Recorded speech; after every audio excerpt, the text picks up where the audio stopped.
Meu irmão, minha irmã, a cidade que você mora foi projetada por quem? Você já parou, fez uma pesquisa para saber quem projetou a cidade onde você mora, se ela foi projetada, ou como que a sua cidade nasceu? Mas hoje eu quero falar sobre a cidade projetada por Deus. Vamos ficar em pé e vamos ler Hebreus capítulo 11, versículo 10, dando assim sequência à nossa série de reflexões baseadas, essas reflexões na carta aos Hebreus. E hoje nós chegamos ao versículo 10 do capítulo 11. Nós vamos ler juntos este texto. Vamos ler? Pois ele esperava a cidade que tem alicerces, cujo arquiteto e edificador é Deus. Amém? Podem sentar, meus irmãos. O texto aí, se os irmãos perceberem, está falando dos heróis da fé. Nas quintas-feiras, no culto de oração, a cada quinta-feira, eu estou falando sobre um herói da fé. E aí, outros textos eu estou trazendo para os domingos. E hoje, então, o versículo 10, aí está falando sobre Abraão, que saiu da terra dele, viajou mais ou menos 1000 quilômetros, ou talvez um pouco mais, da terra dele, e foi morar num lugar que ele não sabia onde era. Deixou a cidade dele e foi para uma terra que ele não conhecia. E aí o escritor diz aqui, sabe por que ele fez isso? Porque ele, Abraão, esperava a cidade que tem alicerces, cujo arquiteto e edificador é Deus. Daí o tema da nossa mensagem, a cidade projetada e edificada por Deus. Vocês perceberam que Deus sempre planejou um lugar especial para cada um de nós? Já prestaram atenção nisso? Quando Deus criou o homem, Deus não colocou ele assim em qualquer lugar, não. Não colocou ele numa caverna, numa barraquinha. Deus preparou um jardim para que ele e a esposa dele morassem. E era um jardim com toda espécie de fruta.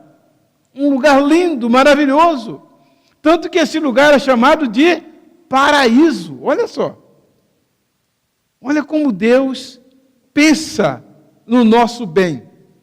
Ele sempre pensou num lugar especial para cada um de nós. Até mesmo em tempos difíceis, turbulentos, Deus tem sempre um lugar para o seu povo. Olha o que aconteceu no dilúvio. O que Deus fez? Mandou Noé construir uma arca para que ela se sobrepusesse ao dilúvio. E ali Noé estava protegido.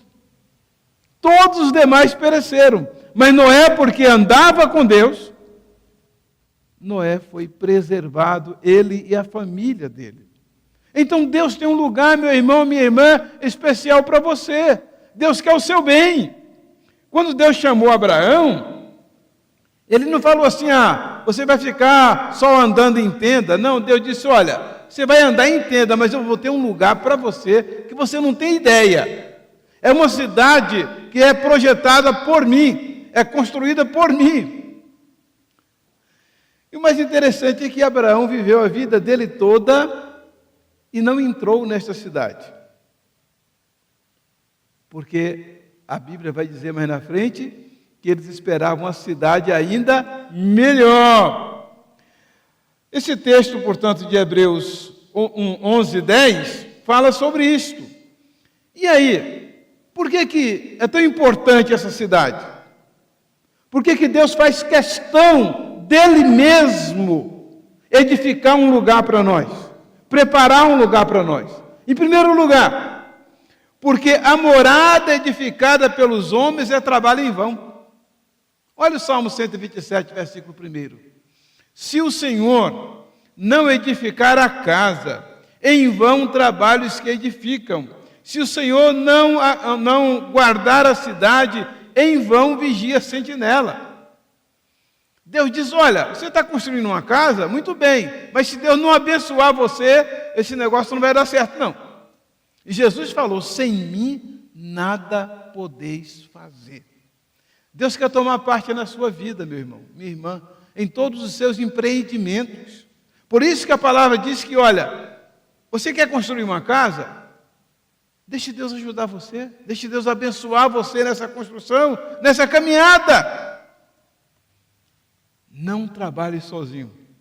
Permita que Deus tome parte na sua vida. Por isso que, quando a pessoa inicia qualquer empreendimento na vida, seja na construção da casa, seja num trabalho, numa empresa, e se ele não coloca Deus, esse trabalho dele, a Bíblia diz que é em vão.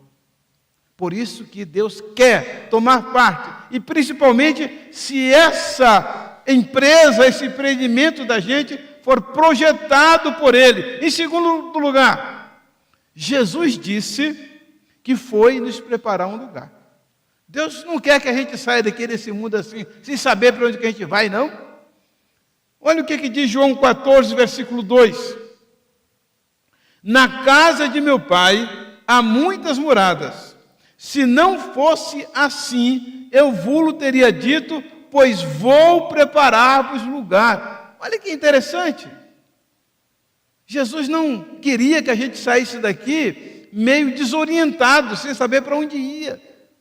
E aí eu sempre pergunto para algumas pessoas, você tem certeza de que vai para o céu quando morrer? Você tem certeza de que Deus já tem uma casa mesmo para você lá? Porque aqui neste versículo, Jesus disse que Ele foi nos preparar um lugar. E se você continuar lendo esse texto, você vai ver Jesus dizendo o seguinte, eu vou preparar lugar, e quando eu tiver preparado o lugar, eu volto e levo você. Sabe o que isso significa? Duas coisas.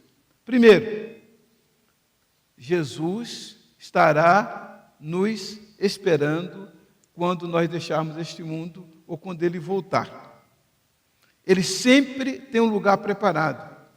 Mas há um outro detalhe aí que está entre linhas, que a gente deveria perceber. Eu já falei muitas vezes aqui sobre isso, é que a pessoa só morre quando a casa dela está pronta. Você já parou para pensar nisso? Eu vou preparar-vos lugar, e quando eu vos tiver preparado o lugar, voltarei e vos levarei. Isso aí Jesus está falando da volta dele, no fim dos tempos, mas está falando também que cada crente que morre, a casa dele está preparada, Jesus vem e o leva. E, de acordo com o que nós entendemos aqui, o crente só morre quando a casa dele está preparada. Por isso ninguém deve apressar a sua morte, porque vai chegar no céu e a casa não vai estar pronta. Deixe Jesus preparar a sua casa, e no momento certo Ele vai dizer, olha, tua casa está pronta, pode mudar. Não é maravilhoso isso para a gente? Saber que quando nós deixamos esta casa, Ele já tem uma outra para nós. Por isso que essa morada projetada por Deus não é uma morada qualquer. Em terceiro lugar, essa cidade projetada por Deus, a morada projetada por Deus é um edifício eterno. Olha o que diz 2 Coríntios 5:1. Porque sabemos que, se a nossa casa terrestre deste tabernáculo se desfizer, temos de Deus, da parte de Deus, um edifício, uma casa não feita por homens, porém eterna nos céus. Não é uma casa passageira, mas ela é eterna. Não é uma casa qualquer, é um edifício, está dizendo aqui, é uma mansão, preparada por Deus, e ela é eterna. E onde que ela está? Nos céus. E o texto seguinte, que é Filipenses capítulo 3, versículo 20, nos diz o seguinte, mas a nossa cidade está nos céus. Eu gosto desse plural céus.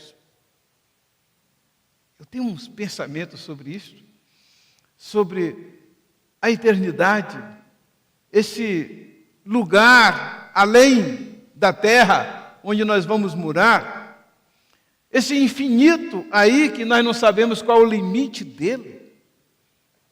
Por que fala céus? Por que não fala céu? Mas está no plural. E Paulo disse que ele foi levado ao terceiro céu. Então, pelo menos já temos 3 céus aí, né? Pelo menos 3. Terceiro céu. A palavra de Deus diz que a nossa cidade está nos céus, de onde também esperamos o Salvador, o Senhor Jesus Cristo.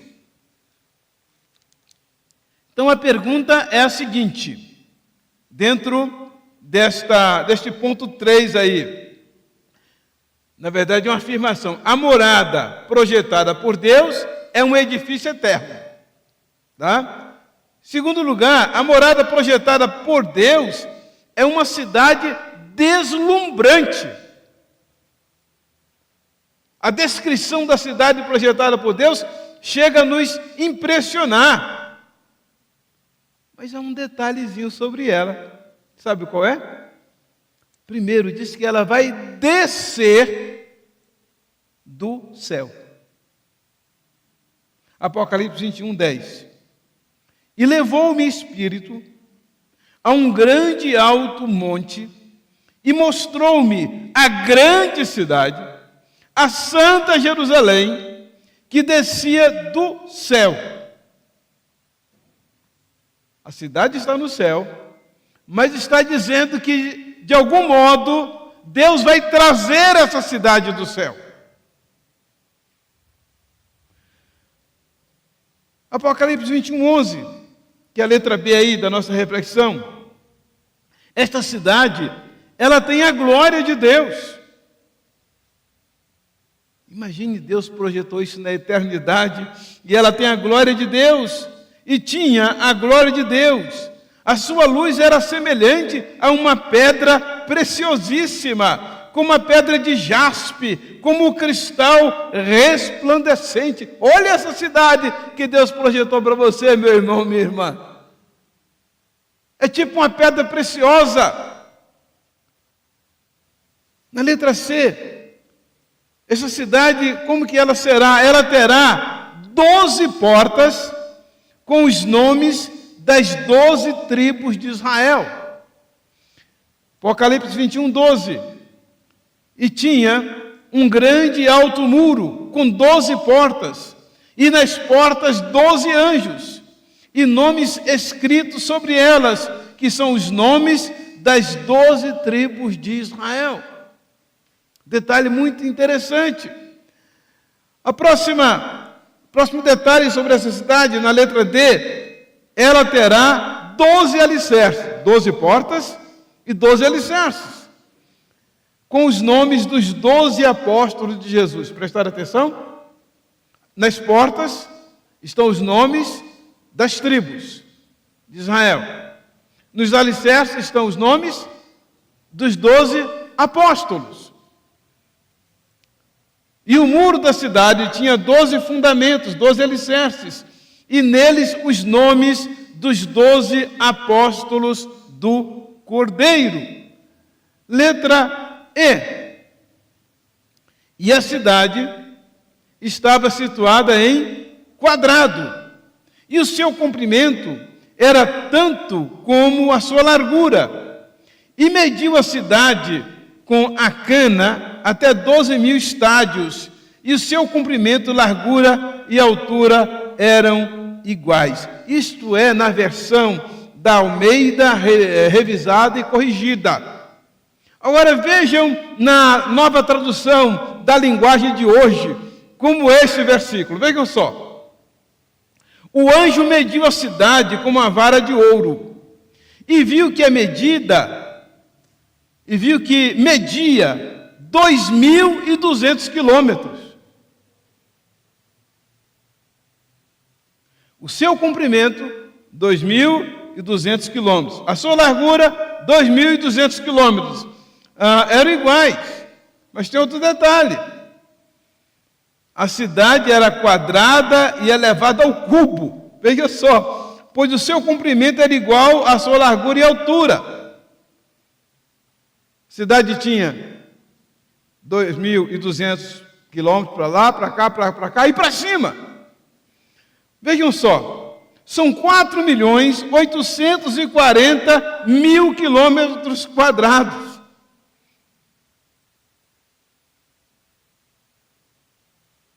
Já pararam para imaginar o tamanho dessa cidade? Pois vai abrigar gente de todos os tempos, de todos os lugares, todos os salvos de todos os tempos. Irmãos, é bom ressaltar que os números, as medidas na Bíblia, nem sempre a gente deve pegá-los ao pé da letra, porque eles são simbólicos. Às vezes eles significam que, olha, será uma cidade tão grande que vai caber todo mundo. Mas, pegando literalmente, só isso já nos impressiona. Então, a distância de Belo Horizonte até Salvador, na Bahia, é de 1.358 quilômetros. Alguns lugares falam 1.450, 1.500. Vamos arredondar para 1.500 quilômetros aí, de Belo Horizonte a Salvador. Mas a cidade ultrapassa Salvador. Você sai de Minas viajando, andando por essa cidade, e ela vai além de Salvador. Porque daqui lá vamos colocar 1.500 quilômetros, ainda tem mais 700 quilômetros para frente. Vejam só, a distância de Belo Horizonte a Teresina é de 2.297 quilômetros. Então, mais ou menos, de Belo Horizonte a Teresina tem 97 quilômetros a mais do que o que será, literalmente, essa cidade. Mas vamos pensar até Teresina aí, Piauí. Olha só, você sai de Minas, passa pela Bahia e vai vencendo esses outros estados. Meus irmãos, uma vez eu saí daqui de Minas, viajando por esses estados, passando por aqui, Bahia, Minas Gerais, Bahia, depois estado de Pernambuco, depois eu peguei também Piauí e fui até o Maranhão. Meus irmãos, eu vou dizer para vocês, não foi fácil não, viu? Mas então, vejam só, 2.297 quilômetros de Belo Horizonte a Teresina. Sabe qual é a distância de norte a sul do Brasil? De norte a sul, 4.394 quilômetros. De leste a oeste, 4.319. Eu achei interessante isso. Porque você olhando de cima para baixo, fica parecendo que é maior, não é? Mas a diferença é muito pouca, de norte a sul e de leste a oeste. E aí, eu coloquei isso para vocês verem, colocando a cidade santa, Nova Jerusalém, no Brasil. 2.200 quilômetros quadrados, qual o espaço que ela ocuparia no mapa do Brasil? Seria mais ou menos isso aí. Esse quadrado ali, que está meio retangular, não é? Representaria essas medidas que os irmãos estão vendo aí. Para os 4 cantos do Brasil, olha só que coisa interessante. A nova cidade tomaria quase o Brasil todo, se fôssemos pegar o pé da letra, literalmente. Apocalipse 21:8, o muro da cidade, o muro da cidade. Meus irmãos, olha como que era o muro. Muro de jaspe e cidade de ouro puro. Apocalipse 21:18, a fábrica do seu muro era de jaspe e a cidade de ouro puro,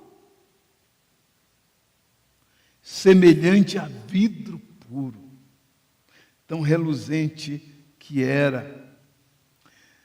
Os alicerces do muro de pedras preciosas, nós até já vimos isso aqui, não é?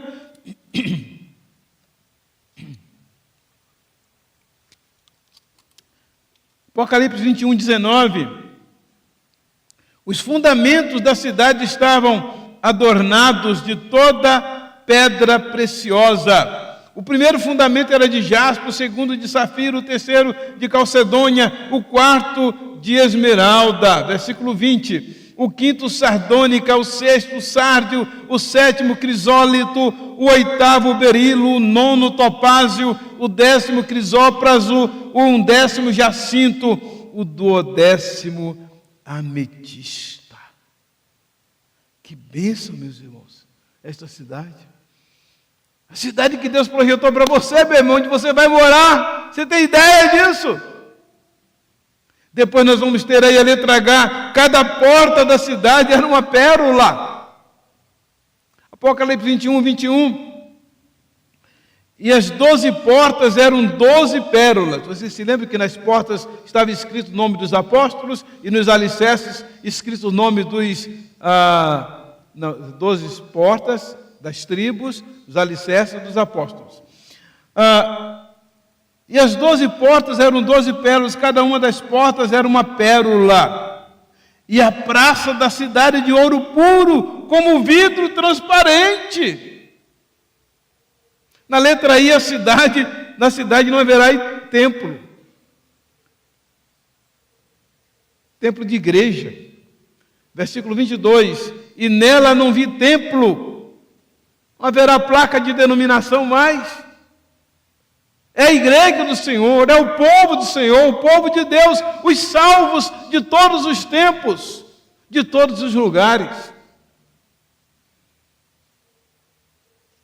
E nela não vi templo, não vi placa de templo, porque o seu templo é o Senhor, Deus Todo-Poderoso e o Cordeiro. Não haverá sol e nem lua. Versículo 23.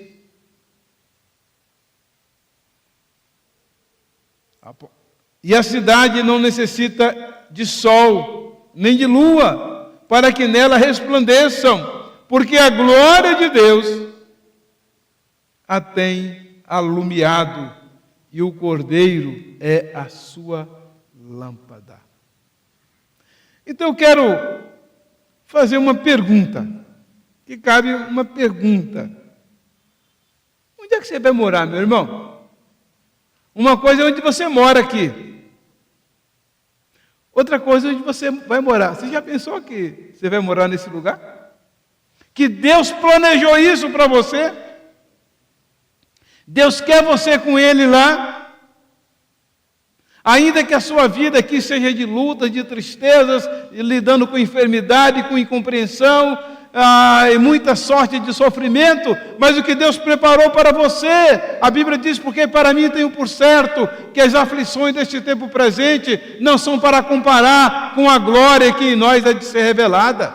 Isso está em Romanos 8,18. Porque para mim tenho por certo que as aflições deste tempo presente não são para comparar com a glória que em nós há de ser revelada. E aí? Qual é o seu futuro? Esta cidade ou outro lugar? Que não precisamos entrar em detalhe dele agora. O nosso futuro, irmãos. O seu futuro, meu irmão. É essa nova Jerusalém. Em quarto lugar, o nosso futuro será a nova Jerusalém, a cidade projetada e construída por Deus. Apocalipse capítulo 21, versículo 2.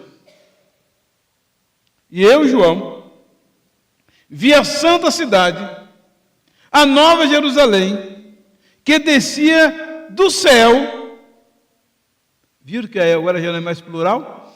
Descia do céu, adereçada como uma esposa enfeitada para o seu marido. Deus preparou uma nova Jerusalém para cada um de nós. E essa cidade diz aqui que vai descer do céu. Agora, quem é que vai morar nesta cidade? Quais são as condições para alguém morar nessa nova Jerusalém? Quinto, os moradores dessa cidade que é o nosso futuro. Quem que pode morar lá? 5:1. Somente os que venceram. Os derrotados não vão entrar lá. Olha só Apocalipse capítulo 3, versículo 12.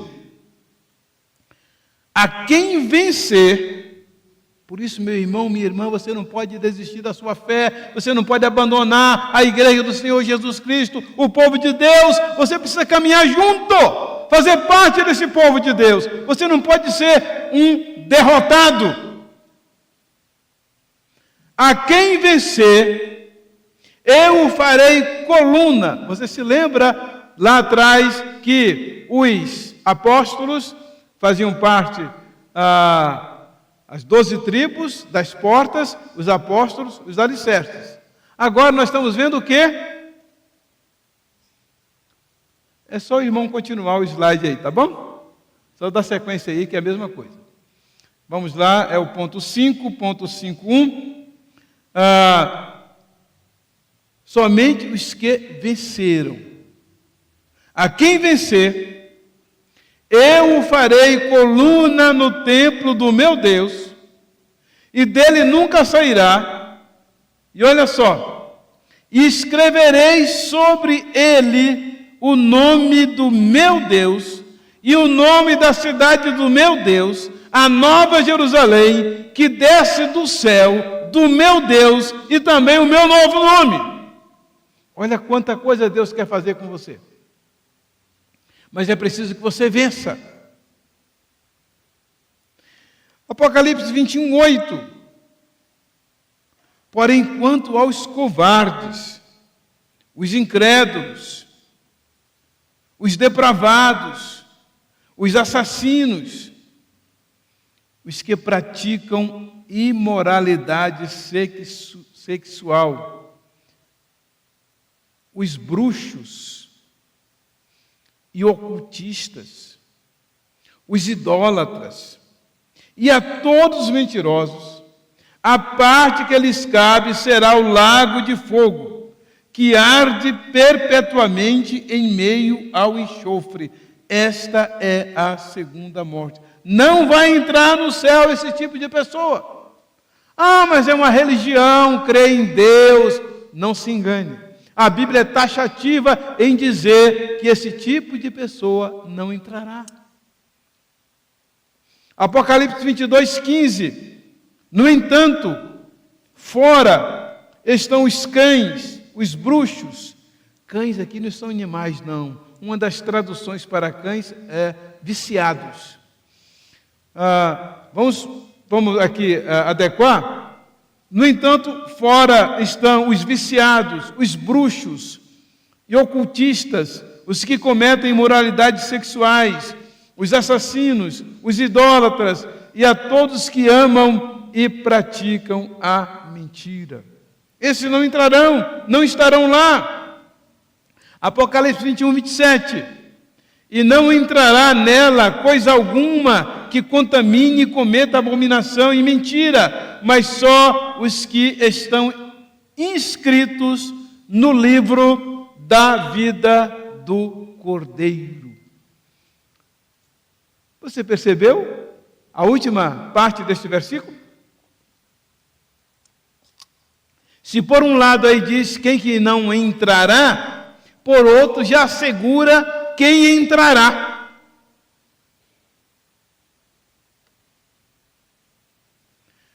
Somente, ponto 5.2, somente os inscritos no livro da vida vão entrar nessa cidade. Apocalipse 20:15. E aquele que não foi achado escrito no livro da vida foi lançado no lago de fogo. Sabe, há um texto que não está aqui, mas ele está em Lucas capítulo 10, versículo 20. Os discípulos cumpriram uma missão dada por Jesus. E quando eles voltaram entusiasmados. Jesus, olha, nós arrasamos. Jesus, olha, nós expulsamos demônios, nós curamos pessoas. O senhor não tem ideia do que nós fizemos. Jesus falou, não se alegrem, porque os espíritos se submetem a vocês. Alegrem-se antes por estarem os seus nomes escritos no livro da vida. Seus nomes escritos no livro da vida. E aí, a gente precisa pensar nisso agora, não é? Seu nome já está lá? Para ter o nome escrito no livro da vida, é preciso nascer de novo. É preciso que haja um registro. Jesus disse que tem que nascer de novo. O que é que um pai faz quando seu filho nasce? Ele vai lá e registra o filho. A partir daquele dia, você é uma pessoa que existe, documentalmente falando. Assim é toda pessoa que se converte. Ela entrega a vida dela para Jesus, e o que Jesus faz? Escreve o nome dele, dessa pessoa, no livro da vida. Então, duas perguntas, para a gente terminar. Eu queria pedir, Simone, para você já vir, já está aqui à frente. Duas perguntas. Você já se inscreveu para essa casa? O que acontece quando uma pessoa quer uma casa que vai ser doada pelo governo, por exemplo? Ela se inscreve. Ela coloca o nome dela lá.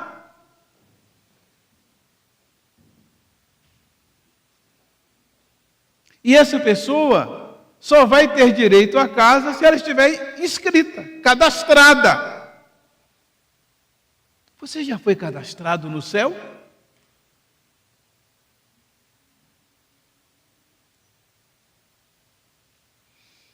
Se você não foi cadastrado, se o seu nome não está no livro da vida, você não tem certeza disso, você precisa tornar isso público. Jesus disse que aquele que o confessar diante dos homens, ele confessará essa pessoa diante do Pai. É preciso tomar uma decisão. Dizer, eu sou de Jesus. Eu nasci de novo.